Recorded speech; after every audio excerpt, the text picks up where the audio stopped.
రాష్ట్ర వ్యాప్తంగా కొత్తగా రిక్రూట్మెంట్ 102 మంది ఏఎంవేలు వాళ్ళ ట్రైనింగ్ కంప్లీట్ చేసుకొని అంటే మన నిజామాబాద్ జిల్లాకు ఒక 10 మంది ఏఎంవేలను ఇచ్చినారండి. దానిలో భాగంగా మన ఆర్మూర్ డివిజన్కు ఒక 2 న్యూ ఏఎంవేస్కు ట్రైనింగ్ కోసం నా దగ్గరికి పంపించారు.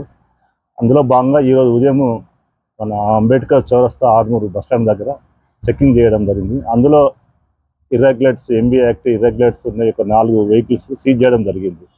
అంటే క్వార్టర్లీ ట్యాక్స్ లేని బండ్లు, ఫిట్నెస్ లేని బండ్లు, సరైన డాక్యుమెంట్స్ లేక ఉన్న 4 బండ్లను సీజ్ చేయడం జరిగింది. అంటే ఈ ఆర్మూర్ డివిజన్ ఉన్న వాహనదారులకు ఏమైనా విజ్ఞప్తి ఏంటంటే, ఈ మైనర్లు డ్రైవింగ్ ఇవ్వకూడదండి. మైనర్లు వితౌట్ లైసెన్స్ ఎవరు కూడా నడపడానికి లేదు. 18 సంవత్సరాలు నిండిన వాళ్ళు లైసెన్స్ తీసుకుని వాహనం నడపాలి. ఒకవేళ మైనర్లు కనుక డ్రైవ్ చేస్తే వాళ్ళకు 25,000 వరకు పెనాల్టీ, 3 సంవత్సరాల వరకు జైలు శిక్షకు పంపబడుతుంది.